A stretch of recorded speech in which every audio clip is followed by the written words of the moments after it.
就是阿芙丽，是帐篷直接在车上面的那种。哦，我的天，你不要下去。会借这样子。哦，难怪你一直这样子。哦，你坐下，我再给你吃。坐下。好，来。真的好说。真的是，你要跟我去吗？啊，算了。他在看肉干。永远都是要准备好再出发，然后最好是跟有朋友一起。嗨，大家见过了好吗？我们欢迎陈柏霖。嗨 ，Hello， 李克太，你好。你好。这位是阿芙丽，阿芙丽。我有去 Google 一下阿芙丽是什么意思？富士山的母亲的山。阿芙丽山。阿芙丽山。对，可是它同时有一个就是一个拉面，有一间拉面叫阿芙丽，对，柚子，对，所以它是有2个意思在的，是吗？我觉得自己好像从来没有好好的认识这一片土地。其实我从以前到现在，我一直都在探索跟冒险。我很想去触及那个我还没有碰到的那一片环境跟世界。那是不是可以以回馈者的身份，做一档节目，去感受这一片地方？我有看了一下极岛森林的那个试播，第1集是你自己嘛？对的，跟他对。然后我就觉得哇，就是有一只狗在里面，真的很生动哎。可是也不知道，就是你干嘛？就是平常就是这样子，对。可是也是照顾居多啦。你是算是露营的新手吗？我算是，我从来没有在台湾露过营。在国外有？国外有，可是不是那种搭帐篷的，是帐篷直接在车上面的那种。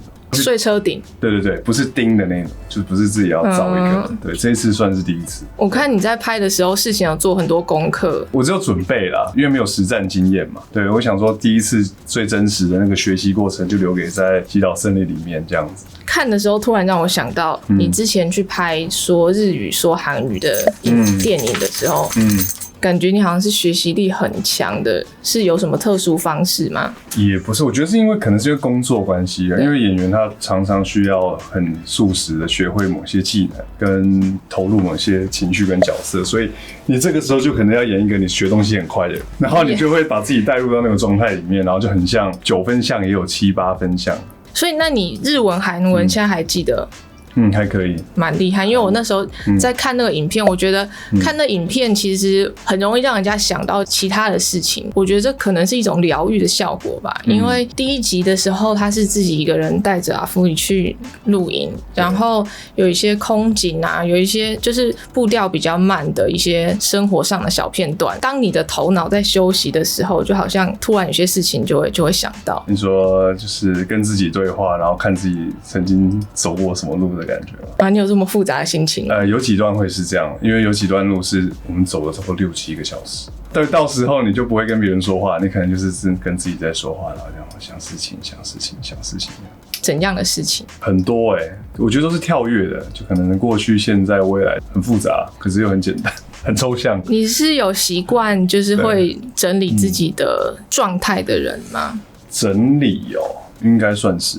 因为我们的工作是表演嘛，是说故事嘛。其实说故事的时候，你时常要把自己准备好，不管是你的身体的状态，还有你心理的状态，都要准备得好。你常常需要去幻想这整件事情，然后再去执行。对，所以常常是需要被整理的，因为你一下期不可能把很多东西带回家，或者是怎么样。所以其实10几年来都应该是一直在这个状态下面。极岛森林这个节目里面，其实你有2个身份，一个是算是主持人，然后你同时也是这种我觉得是很慢生活的体验者。身为主持人，你觉得你想要带给大家的是什么样子的感觉，或是一个什么样子的启发？其实在录制极岛森林的时候，我都没有把自己当成是一位主持人，因为其实我也不知道整趟旅程是什么，我也无法去介绍。哦，我的天，你不要下去。我也无法介绍我们要去哪里，因为我根本就不知道我要去哪里。可是我觉得很幸运的事情是，就是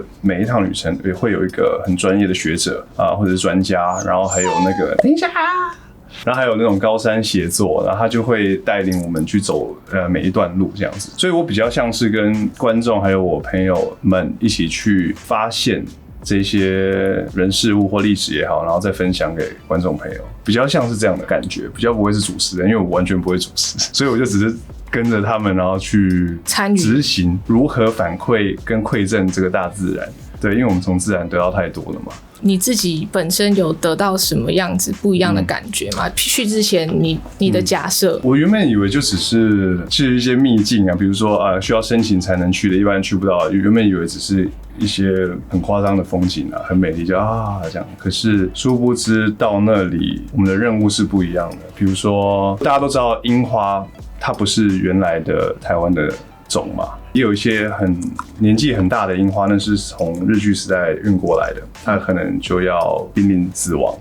对，然后我们要如何帮它繁衍下一代？跟在种樱花的同时，并不是我们这一块的土壤很肥沃，它种下去它就会长得很漂亮，而是你要先种一圈的。我先不讲什么，先种一圈的其他的什么花来改变土壤的一个质地，它才能让樱花长起来。就是这一些这种尝试，还有种树，比如说沙洲，为什么我们要种树？之后你去参观，或者是你经过每一些风景的时候，你会把这一些东西分享出去。甚至如果你不分享的时候，你也知道他为什么要这样做，他为什么要这样做，就大概是一种这种概念，很浅的，可是又藏在里面的东西这样子。就等于是你下次，比如说你去阳明山有机会赏樱花的时候，你就会可能会特别想到说这个里面的小故事，种樱花没有那么容易的，对，这样你就可能更加的惜福，对，会这个 moment 这样。然后阿里山有一棵樱花是我们这次去修复的，它现在应该已经开花了。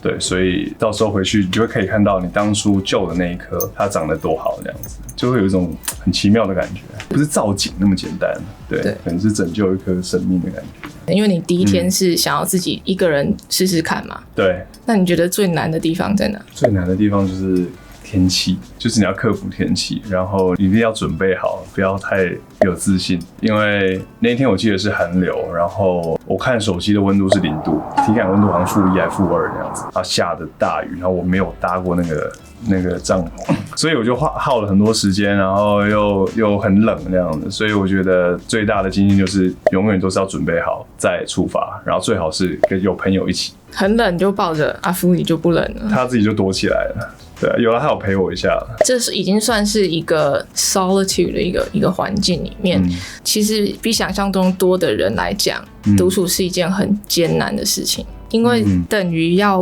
被迫面对自己，对，和自己相处，这样。还有一些比如说头脑会闪过，但是你不想要想到的事情。我觉得在家里倒是还好，就是我们现在有手机啊，有那么多资讯可以分散一些东西。可是我讲真的，如果到户外的话，我觉得是好事啊。其实让自己先不要接收太多东西，让自己静下心来。那你都在干嘛？你说一个人的时候，对，煮东西，陪他玩，享受那个温度。我看你有带一本书那个是树木医师的书，树木医生的书。就是讲刚刚你讲樱花那个，对，他是算是台湾就是一个植物专家，然后就是看他的一些他如何变成现在这个样子。所以你在这一趟旅程里面，你还会想要再去做类似的事吗？会，因为其实虽然说好像是录节目啊去旅行，可是你每一次去到的地方任务跟目的都不一样，它的历史跟你需要做的事情也不一样。我觉得有太多地方可以有新的感受或者学习到一些什么，所以我觉得是如果有第二次机会的话，我应该还是会借的这样子。我刚胃掉了是你屁股在椅后面。难怪你一直这样子。你坐下，我再给你吃。坐下。好，来。真的好说，真的是。你要跟我去吗？算了。他在看肉干。如果说我们只有一个时间可以去露营的话，你推荐我们去哪里？我喜欢台东，因为这是我第一次去台东。我从来没有去过，所以我对于台东的风景还有它的那个温度跟那个气息，我觉得很特别。我觉得它是跟台湾其他地方都不一样，天气会比较善变啦，因为我去可能就一下下雨，一下有好天气，一下要怎么样。可是我觉得真的可以去看一下台东，因为有山又有海，然后我觉得真的它的那个轮廓是其他地方看不到的。你个人纪念，露营本来就是不方便嘛，因为我看你花很多的时间在煮东西，然后准备材料什么的，对，可能在那个过程之中，身心是非常放松的，因为你当下专注就是你把这食物做完，等下就有东西吃了。对。可是，在我们很现代的生活里面，吃东西很简单，你手机拿起来叫一下外送，可能15分钟就有一个东西可以吃了。对，所以你就变成好，我这件事情做完了，我马上要去做下一件事情。整个生活的浓度很高，你的压力指数其实也会是高的。对，其实就我而言，我觉得都是一个调试。如果当我在都市城市的时候，我会知道如何是可以放松的。你怎么放松的？运动，可能追剧啊，看电影或看书。对，我最近看了一个很有趣的医生，他讲说，为什么运动可以帮助放松？因为专注吗？因为人有交感神经跟副交感神经嘛，正交感神经就是让你兴奋有精神，副交感神经就是帮助你放松的。那在你的运动过程之中，因为你的身体是要求一个平衡，当你很上去的时候，身体就会帮助你很下来。对，所以当你运动的时候，不就是很激烈嘛？自然而然的，你就是要放松下来。所以你两个系统等于都会同时会训练到，就是平衡那样。对，所以当你生活压力比较大，你去运动的时候，其实你就会又更容易可以放松下来，是因为你之前有在做这样子训练的关系。是，身体会告诉你啊，其实，对。我觉得现代人的压力、各种烦恼啊，什么东西都很多，然后有很多教你怎么样了解自己压力来源的书啊，不管你有没有办法实际的去露营，去更接近大自然，因为接近大自然这件事情的本身是可以帮助你抒压的，但你可能就是因为有很多限制，没有办法去看一些步调比较慢的节目，其实我觉得是有帮助的。因为对我来讲，我第一次按进去那个连结看那个试播的时候，其实我边看边紧张，因为我已经习惯了快节奏的节目了，然后我心里就想，这个节目不适合你在赶时间的时候看。可是我就想说，可是我好像也没有在那么赶时间，我才发现我好像已经被这个快节奏有点制约了。我想要看到很快的东西。你讲的真的很对，因为现代人什么东西都要速食，几秒不有趣，可能就滑下一个东西。对，然后的确，我觉得极岛森林希望大家可以把时间留出来，好好的品尝它，享受它，这样子。当一件疗愈的事情来看，对，因为一个电影可能2个小时，我就要起承转合看到全部的东西了。说不定这一次是一个机会，可以慢下来。其实，在看的时候也有空间想想自己的事情，也不错。对，就请陈柏霖讲一下，就是可以在哪里看到。好，来，那个理科太太频道的朋友们。极岛森林即将在5月13日 Line TV 全球首播，每周五晚上8点记得准时收看。还有5月14日起，每周六晚间9点也会在国家地理有线电视18频道 Disney Plus 播出，敬请期待。你乖一点。那我们就谢谢陈柏霖，谢谢理科太太。阿福利快点，谢谢理科太太。快点啊，快点啊！那今天就这样啦。如果你喜欢我的影片的话，请帮按赞、留言、分享。如果还没订阅的话，请帮我订阅一下。谢谢收看，我们下次见。你这会打字幕啊？会。